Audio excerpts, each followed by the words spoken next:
کے بے شمار مضامین اور ان گنت سبق میں سے ایک زیادہ دہرایا جانے والا مضمون اور زیادہ یاد دلایا جانے والا سبق رب کائنات کی رحمت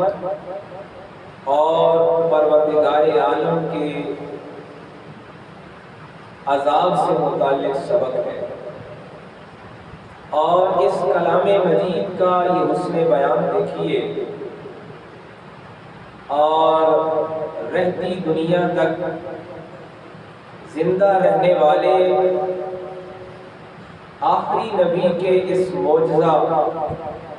قرآن کا انداز بیان دیکھیے کہ جہاں بھی رب اپنے عذاب کا ذکر کرے گا اس کے ساتھ ہی اپنی رحمت کا بھی تعارف کرائے گا۔ اصل میں انسان کی زندگی قرآن مجید کو سمجھنے والے اور قرآن مجید پر تدبر اور غور کرنے والے بزرگان دین نے کہا کہ اگر اس معجزہ قرآن کو اختصار کے ساتھ آپ یہ کہنا چاہتے ہیں کہ جس طرح دنیا کی ہر کتاب کا کوئی عنوان ہوتا ہے، دنیا کی ہر کتاب کا کوئی ایک موضوع ہوتا ہے، اور دنیا کی کسی بھی کتاب کا ایک ٹائٹل ہوتا ہے، تو سارے جہانوں کے پیدا کرنے والے رب کے اس کلام کا عنوان خالق کائنات کی اس آخری کتاب کا ٹائٹل وہ انسان ہے۔ جیسے جیسے انسان کی زندگی کے معاملات ہیں، ویسے ہی اللہ کا کلام اپنے بندے کے ساتھ ساتھ چلتا ہے، اور اسی لیے اس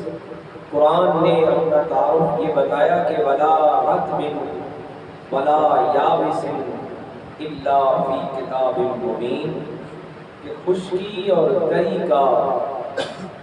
کوئی ایسا گوشہ نہیں ہے، ایسا کونا نہیں ہے، ایسا حصہ نہیں ہے جو اس روشن اور واضح کتاب میں موجود نہ ہو۔ اب یہ اس موضوع سے ایک الگ بات ہو جائے گی کہ خشکی اور تری ہی کیوں کہا گیا، اس لیے کہ خود انسان، آج کی بایولوجیکل سائنس اس بات کو پروف کر رہی ہے کہ انسان خود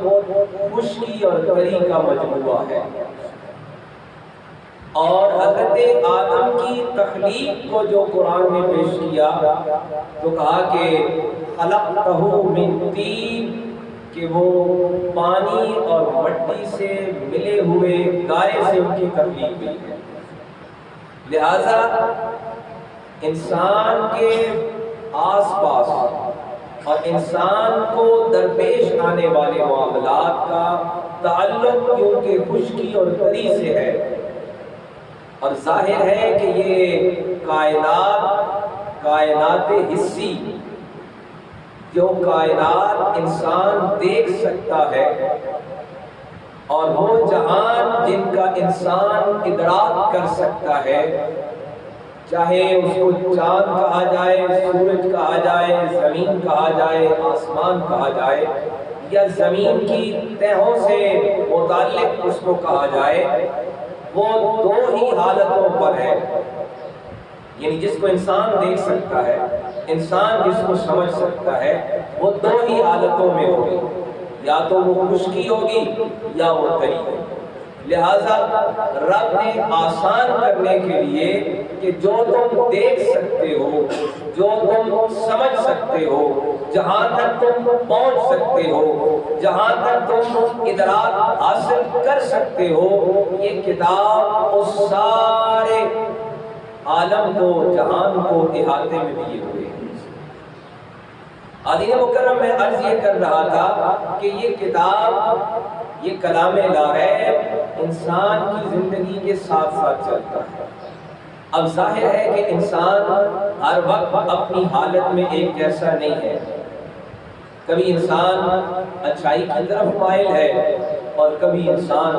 برائی کی طرف مائل ہے، اور یہ بھی انسان کا ہی خاصہ ہے، انسان کی ہی جبلت اور نیچر ہے کہ رب نے اسے، جس طرح قرآن نے خود کہا کہ وَهَدَيْنَاهُ النَّجْدَيْنِ، یہ انسان کی صفت لازمہ ہے، وگرنہ انسان کیفیت انسان میں نہ رہے، نوع انسان میں نہ رہے، اگر انسان دونوں حالتوں میں نہ ہو۔ آج ہم جس بندے کو کہتے ہیں نا وہ ڈسیبل پرسن ہے، وہ ذہنی طور پر اپنے پورے حواس میں نہیں ہے، اصل میں وہ دونوں حالتوں کی پرکھ سے نکل جاتا ہے، وہ کسی ایک کیفیت میں چلا جاتا ہے۔ اور انسان وہی ہے جس کے ساتھ خیر اور شر وابستہ ہے۔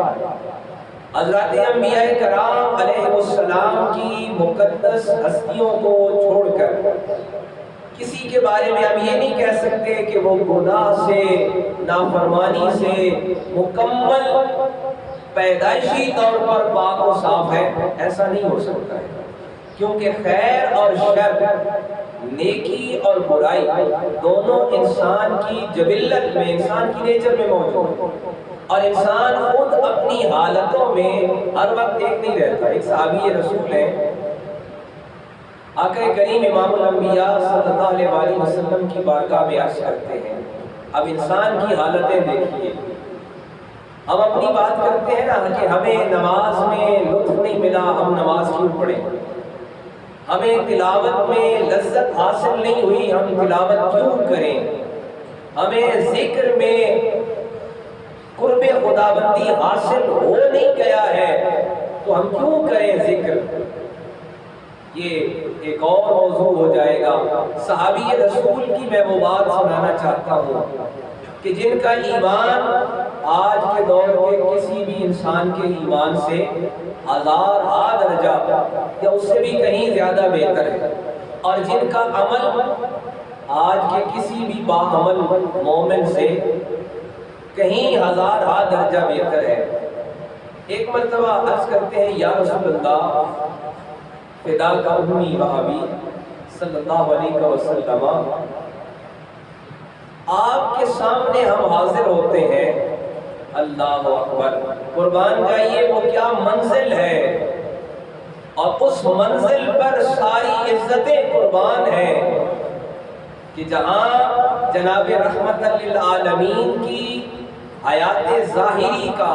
ان کی زندگی مبارک کا قرب میسر آتا ہے،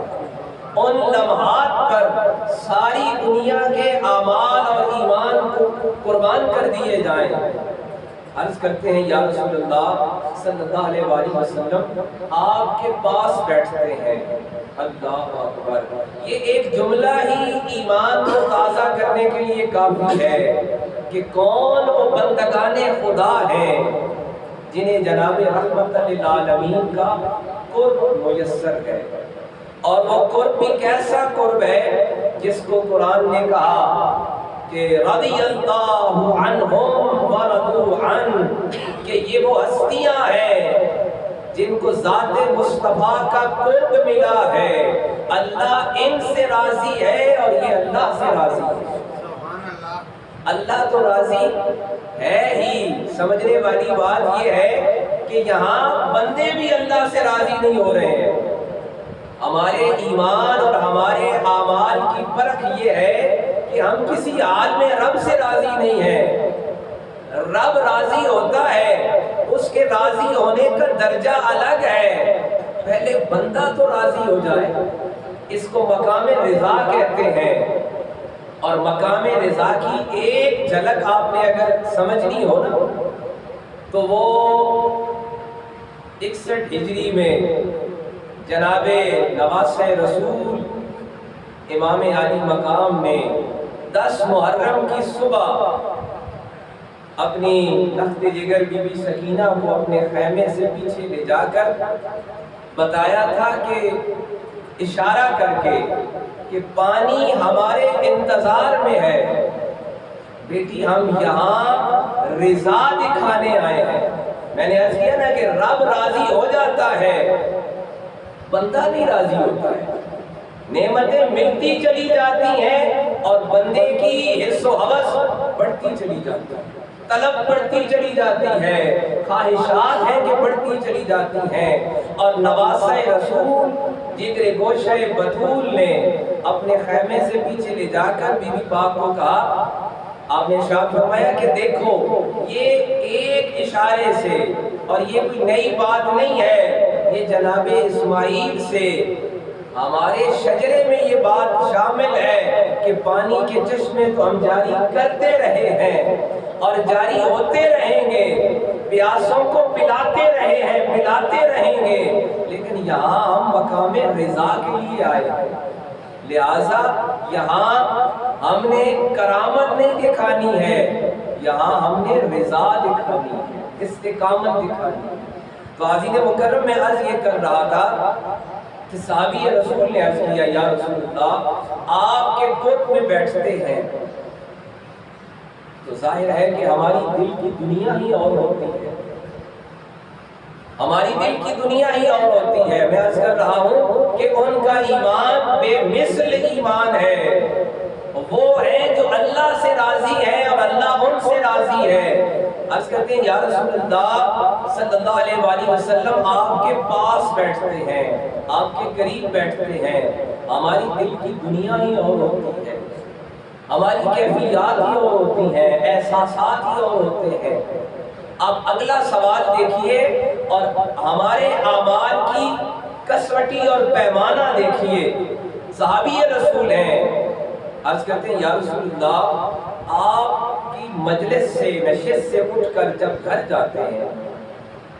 ایسا لگتا ہے کہ ہم دنیا کے طلبگار ہو گئے ہیں۔ یا رسول اللہ صلی اللہ علیہ وآلہ وسلم ایسا ہو سکتا ہے کہ یہی کیفیت ہر وقت جاری رہے؟ اللہ اکبر، کیا ہی ایمان ہے اور کیا ہی کیفیت ہے۔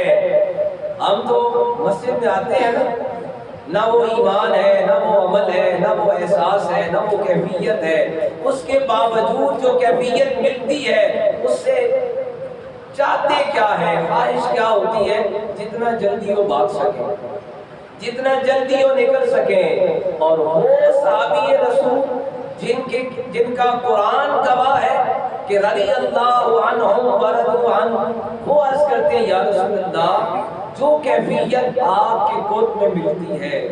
گھر جاتے ہیں، بازار میں جاتے ہیں، اپنے کام پہ جاتے ہیں، وہ کیفیت جاری نہیں رہتی، چاہتے یہ ہیں کہ وہی کیفیت جاری رہے۔ اللہ اکبر۔ اب آقا کریم صلی اللہ علیہ وآلہ وسلم ارشاد فرماتے ہیں اے میرے جان نثار، یہ دونوں حالتیں رب نے بندے کے لیے رکھی ہیں، یہ دونوں حالتیں رب نے بندے کے لیے رکھی ہیں۔ جو تم اس کیفیت سے واپس ادھر آ جاتے ہو یہی تمہاری کامیابی ہے۔ بندہ مومن کو زندگی کے معاملات سے روکا نہیں گیا ہے، ہاں لیکن ان معاملات کو اپنے اوپر طاری نہیں کر لینا ہے، سوار نہیں کر لینا ہے۔ اصل میں عرض یہ کرنا چاہتا ہوں کہ رب نے اپنے کلام میں عذاب کا ذکر بھی کیا ہے اور ساتھ ہی رحمت کا ذکر بھی کیا ہے، کیونکہ یہ دونوں کیفیات ہر انسان کو لاحق ہے، ہر انسان کو ان دونوں کی حاجت ہے، اور ہر انسان خیر اور شر سے وابستہ ہے۔ اور اللہ کا کلام سورۃ الانفال کی آیت مبارکہ دیکھیے، رب فرماتا ہے وَمَا كَانَ اللَّهُ لِيُعَذِّبَهُمْ، کہ یہ کیا کرتے ہیں؟ اب اس کا شان نزول یہ ہے کہ وہ کفار و مشرکین مکہ بیت اللہ شریف میں جمع ہو کر کعبہ شریف کے پاس اکٹھے ہو کر اور کہتے کہ اے اللہ کے آخری نبی، ہم آپ کو نہیں مانتے، معاذ اللہ استغفر اللہ۔ اب اللہ سے کہیں کہ وہ عذاب بھیج دے، وَمَا كَانَ اللَّهُ لِيُعَذِّبَهُمْ، وہ کہتے ہیں اے اللہ ہم پر عذاب بھیج، وَأَنْتَ فِيهِمْ، لیکن میرے معبود آپ ان کے درمیان ہیں۔ وَمَا كَانَ اللَّهُ مُعَذِّبَهُمْ وَهُمْ يَسْتَغْفِرُونَ، رب ان کو بخشنے کے لیے تیار ہے، عذاب نہیں دینے والا، اس لیے کہ آپ ان میں موجود ہیں۔ حاضرین مکرم، اللہ فرماتا ہے کہ یہ مجھ سے عذاب مانگ رہے ہیں اور آپ کی نبوت کا انکار کر رہے ہیں، لیکن میں ان پر عذاب نہیں بھیجنے والا، اس لیے کہ آپ ان میں ہیں۔ اب مفسرین کرام نے اس آیت مبارکہ کی تفسیر میں لکھا کہ ساری امت مصطفیٰ پر قیامت تک اجتماعی عذاب نہیں آ رہا، اس لیے کہ ذات مصطفیٰ کریم صلی اللہ علیہ وآلہ وسلم ہمارے درمیان موجود ہے، ورنہ سابقہ امتوں نے ایک ایک نافرمانی کی، کسی کی پیشانی پہ لکھا گیا، کسی کی شکل بگاڑ دی گئی، چند دن گزرے، چند دن نافرمانی رہی۔ کئی ایسی قوموں کا احوال قرآن میں موجود ہے کہ 7 دن، وہ اصحاب سبت ہیں، کہ 7 دن نافرمانی کی اور 7ویں دن اپنے گھروں میں شکلیں بگاڑ کر انہیں جہنم واصل کر دیا۔ ناپ تول میں کمی کی، چند دن میں عذاب آ گیا، چند دن میں، اور ہماری زندگیاں گزر رہی ہیں اللہ اور اس کے رسول کی نافرمانی میں۔ اور آپ فرماتے ہیں کہ یہ مجھ سے عذاب مانگ بھی رہے ہیں، لیکن میرے معبود وَأَنْتَ فِيهِمْ، آپ ان کے درمیان ہیں۔ اسی کو قرآن نے ایک اور مقام پر کہا رحمتی واسعت کل شیء، میری پکڑ بھی بڑی ہے، میرا عذاب بھی سخت ہے۔ قرآن میں ہم بار بار پڑھتے ہیں عذاب علیم، عذاب عظیم، بار بار کہا کہ میرا عذاب عظیم ہے، میرا عذاب علیم ہے، لیکن اللہ اکبر، اس کی رحمت دیکھیے، رب فرماتے ہیں رحمتی واسعت کل شیء، میری رحمت ہر شے سے وسیع ہے۔ اس میں ایک چھوٹی سی بات سمجھنے والی بات مکمل ہو رہی ہے۔ عذاب عظیم جہاں کہا اس کو صرف عذاب کہا، عذاب علیم کہا صرف عذاب کہا، لیکن جہاں رحمت کی بات آئی رب نے اپنے لیے قرآن میں اپنے تعارف میں جو کلمات کہے، جو الفاظ کہے، وہ بھی بڑے توجہ طلب ہے۔ اپنے لیے رب نے جو صیغہ استعمال کیا نا وہ جمع کا کیا ہے، ربنا جمع کا صیغہ، نحن جمع کا صیغہ، نزلنا جمع کا صیغہ، لیکن جب بات آئی نا محبت کی، جب بات آئی عطا کرنے کی، اور جب بات آئی اپنی رحمت کی، اور واحد کا صیغہ استعمال کیا رحمتی، میری رحمت، اللہ اکبر، عبادی میرا بندہ، رحمتی میری رحمت، رحمتی واسعت کل شیء، کہ میری رحمت ہر شے سے وسیع ہے، کہ بندے تو آ تو صحیح، میرا عذاب بہت بڑا ہے، میری پکڑ بڑی سخت ہے، لیکن میری رحمت ہر شے سے وسیع ہے۔ حاضرین مکرم، سورۃ الانفال کی آیات مبارکہ ہمارے لیے یہ سبق لیے ہوئے ہیں کہ بے شک وہ سخت پکڑنے والا ہے اور زبردست حساب لینے والا ہے، لیکن اس کی رحمت جو جناب رحمت للعالمین کی صورت میں ہے وہ ہر شے سے وسیع ہے، اور ان کی بارگاہ گنہگاروں کے لیے ہے، اور